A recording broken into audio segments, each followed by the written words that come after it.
मैं on the lighter note, क्योंकि आपने भी शुरू किया है और अफनान साहब ने भी ये शुरू में किया था कि पता नहीं इसका कितना एयर चीफ का टेन्योर रह गया है, हम्म।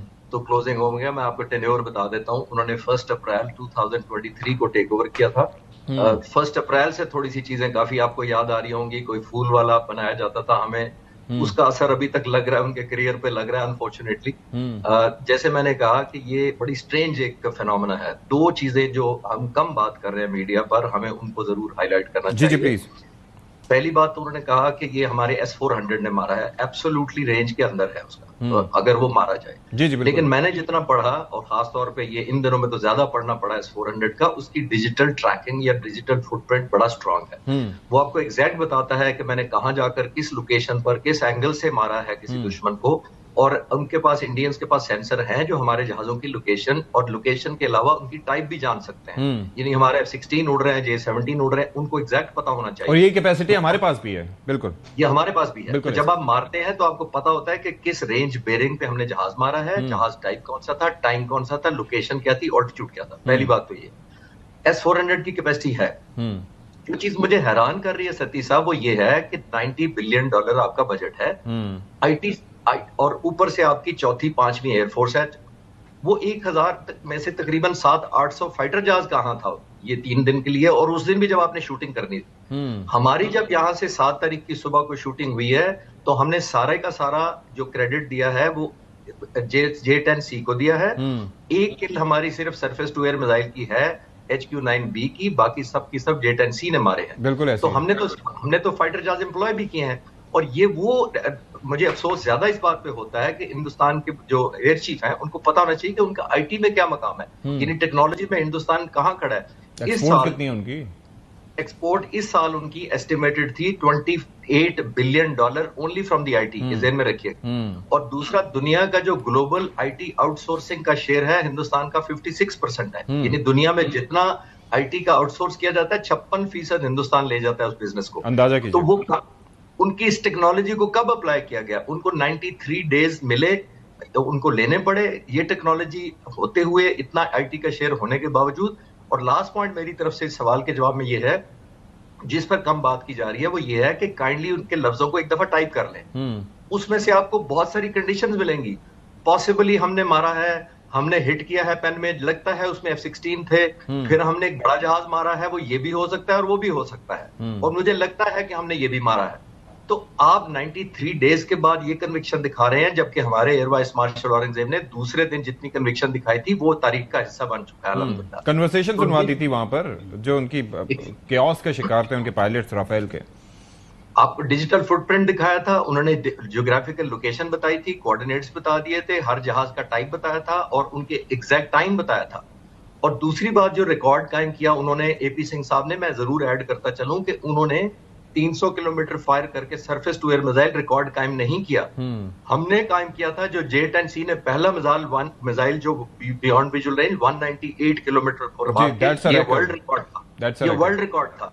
इससे पहले F-15C अमेरिका ने गल्फ वॉर में एक MiG-25 को मारा था, जो 140 किलोमीटर मैक्सिमम रेंज जी भी नहीं जी, जाती थी। आम रैम बिल्कुल ऐसे ही है। हमारे सारे जहाजों की जो रेंज है वो तकरीबन 175 और 200 के दरमियान है, जो हमने रिकॉर्ड कायम किया है। तो रिकॉर्ड कायम करना इसको कहते हैं। मेरा ख्याल है सर, थोड़ी सी और क्लैरिटी। एक चीज यहां पर बहुत इंपॉर्टेंट ज़ाहिर है अपने नाजरीन के लिए, उनकी कंजम्पशन के लिए, कि जितनी रेंज बढ़ती जाती है, भले मिसाइल की रेंज हो, लेकिन ज्यादा रेंज पे किसी को सक्सेसफुली हिट करना ये बड़ा एक मुश्किल टास्क होता है। It's never easy. Am I right sir? Absolutely, इसमें कंडीशंस बहुत ज्यादा अटैच हो जाती हैं। ऑल्टीट्यूड बड़ा ठीक वेरी है। कर सकता है, टेम्परेचर वेरी करता है, उसकी जहाज की मनूवरिंग बड़ी काउंट होती है। और मिसाइल, बाज दफा मिसाइल खुद बर्न आउट हो जाता है फ्यूल की वजह से, अगर बहुत ज्यादा रेंज हो और ना पहुंच सके तो। जितनी ज्यादा दूर होता है उतना टेक्निकली भी मुश्किल होता है, स्किल वाइज भी मुश्किल होता है, और प्रोबेबिलिटी हिट करने की कम हो जाती है। खास तौर पर राफेल जैसे जहाज को, जिसकी इतना जबरदस्त उसका स्वीट है, स्पेक्ट्रा। जो स्पेक्ट्रा जो है वो इतना ज्यादा सेंसिटिव है टू दीज थिंग्स, और उसके बावजूद वहां तक पहुंचना बहुत बड़ा क्रेडिट था मेरे हिसाब से। जैसे मैंने कहा, आखिरी बात यह कि जितना क्रेडिट हमारे पायलट्स को शूटिंग करने का जाता है, उनके जहाजों को गिराने का, मैं उतना ही ज्यादा credit as a former fighter pilot दूंगा उनको सही सलामत अपने तमाम एसेट्स को वापस लाकर बिल्कुल लैंड कराने का। बिल्कुल बिल्कुल ऐसे ही है।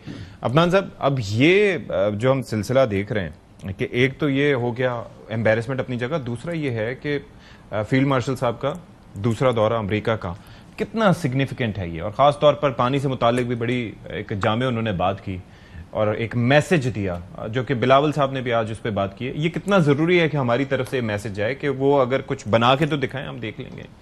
देखिए, मेरा ये ख्याल है कि ये बहुत सिग्निफिकेंट है। ये बात अमेरिका में खड़े होकर करना और भी ज़्यादा सिग्निफिकेंट हो जाता है, और फिर ये बात करना कि हम हिंदुस्तान के ईस्ट से शुरू करेंगे और फिर इस तरफ आएंगे, और ये एक हिडन मैसेज भी है इसके अंदर, जो अगर ये अकल इनकी चल रही है तो इनको समझ में आ जाएगा इसका बुनियादी तौर पे इसका जो है इस बात को कहने का ऑब्जेक्टिव क्या है। तो ये अगर समझ जाएं तो इनके लिए बेहतर है। और फिर जो पानी वाली बात भी की है वो भी आपके देखें, खाली बिल्कुल जनरल साहब ने बिल्कुल ठीक बात की है, फील्ड मार्शल साहब ने, कि ये जो है ये कोई उनकी ज़ाती जागीर तो है नहीं, ये जो पानी है इंडस का, या तो ये इनकी ज़ाती जागीर हो तो फिर ये कह सकते हैं कि हम नहीं आने देंगे, हम रोक लेंगे। ये तो दुनिया में अपर रिपेरियन लोअर रिपेरियन के लॉज मौजूद हैं, ऐसे नहीं हो सकता कि आप किसी का पानी बंद कर दें, और ये हज़ारों साल से चल रहा है सिलसिला, ऐसा भी नहीं है कि कोई कल शुरू हुआ है। ठीक है, तो आप इस तरह की मेरा ख्याल है बहुत ही सिग्निफिकेंट है, और हिंदुस्तान को चाहिए कि वो इसको तवज्जो से सुने।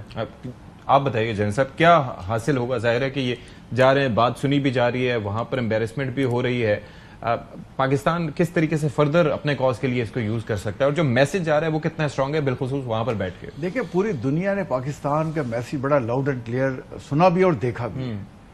देखिए ना, मतलब इतनी बड़ी रियलिटी कि ट्रंप कह रहे हैं कि 5 जहाज गिरा दिए। इनके अपने बीजेपी के पिछले जो नेशनल सिक्योरिटी एडवाइजर थे सुब्रमण्यम स्वामी, वो कह रहे हैं 5 हमारे गिर गए। ज्वाइंट चीफ कह रहे हैं हमारे गिर गए।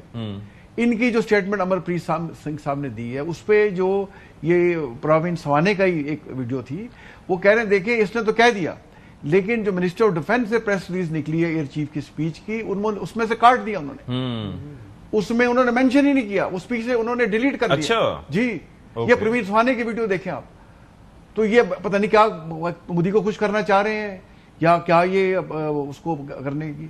तो आई थिंक मोदी और ये जो इनके चीफ वगैरह हैं, और देखें Indian army chief Upendra Dwivedi साहब कहते हैं हम सबसे बड़ी जमहूरियत हैं, हम जो है यहाँ पे हर किस्म की कौमियत बसती है।